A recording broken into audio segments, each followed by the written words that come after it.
Réaliser un dosage, c'est déterminer la concentration d'une solution.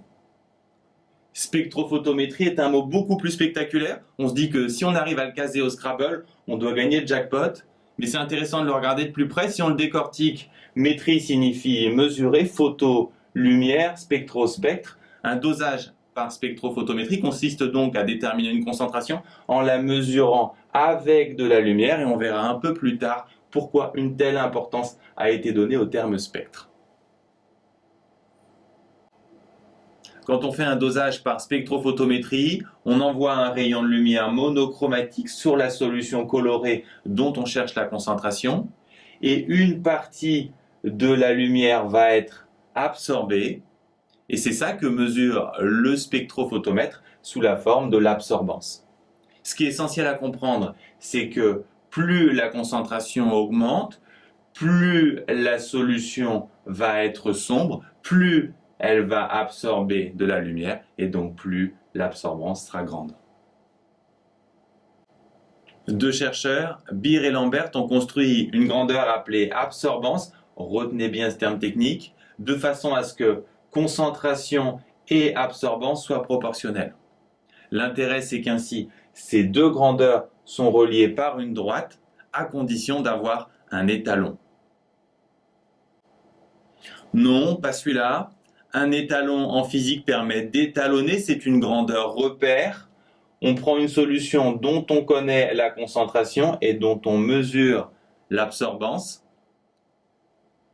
Ça va nous donner un premier repère.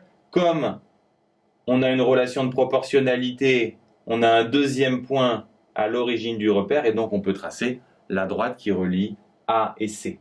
Ensuite, quand on prend une solution de concentration inconnue, si on mesure son absorbance, on va pouvoir très facilement obtenir sa concentration graphiquement. K, la constante de proportionnalité, peut se décomposer en deux éléments, epsilon et L. Epsilon est attaché à l'espèce en solution et L à la longueur traversée par la lumière, autrement dit au récipient, ce qui signifie que quand vous faites des expériences de spectrophotométrie, vous travaillez avec une même espèce à différentes concentrations et vous conservez le même récipient. On l'a vu, une seule solution étalon permet de construire la droite d'étalonnage, mais par contre, on ne sera pas très précis. Si on veut augmenter en précision, on va prendre plusieurs étalons. On va alors s'apercevoir que les erreurs de mesure font que les points ne sont pas alignés. C'est normal. On va tout simplement tracer la droite qui passe au plus près des points, c'est-à-dire au plus près des valeurs expérimentales. Ensuite, comme précédemment, si on prend une solution de concentration inconnue, on mesure son absorbance et graphiquement, on va obtenir sa concentration. Dans les exercices, on vous demande souvent de déterminer la constante de proportionnalité qui relie A et C.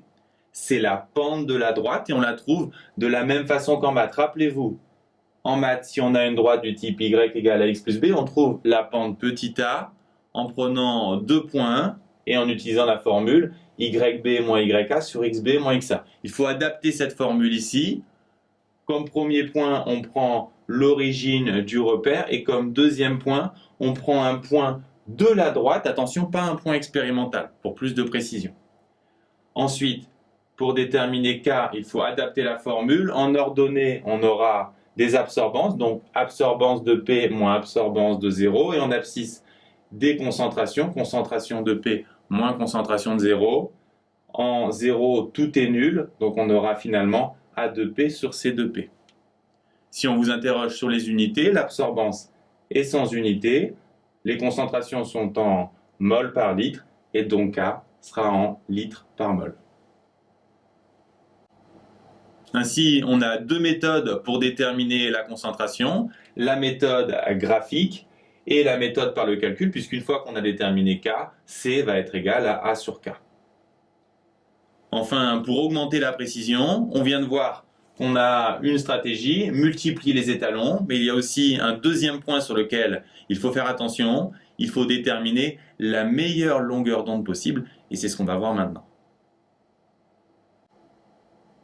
Un spectre de lumière est composé de différentes longueurs d'onde qui ne sont pas absorbées de la même façon. On peut donc se poser une question, quel type de longueur d'onde choisir? Est-ce que je choisis plutôt des longueurs d'onde associées à des grandes absorbances ou à des petites absorbances? Pour le savoir, on va supposer qu'on a une précision dans l'absorbance de 1 unité. Si on prend une longueur d'onde associée à une absorbance de 20, l'absorbance réelle est entre 19 et 21, on a une incertitude de 1 sur 20, donc de 5%. Si on prend une longueur d'onde associée à une absorbance de 100, on aura cette fois une incertitude de 1%. L'incertitude est clairement meilleure, donc plus on prend une longueur d'onde qui donne une grande absorbance, meilleurs sont les résultats. Donc l'idéal, c'est de prendre lambda max, qui n'est pas, attention, qui n'est pas la plus grande longueur d'onde, mais la longueur d'onde associée au maximum d'absorbance. Choisir lambda max permet de limiter les incertitudes de mesure. Par contre, l'inconvénient, c'est que puisque l'absorbance est déjà grande, si on prend des solutions de grande concentration, l'absorbance va devenir trop grande, la lumière ne passera plus. C'est donc une des limites de la spectrophotométrie. Elle ne permet pas de mesurer des grandes concentrations. En résumé, la spectrophotométrie mesure des concentrations grâce à une lumière monochromatique. La loi de Beer-Lambert nous dit que A, l'absorbance et C sont reliés par une relation de proportionnalité qui nous donne graphiquement une droite, qui est une des méthodes pour déterminer une concentration, l'autre étant la détermination de la constante K, pente de la droite.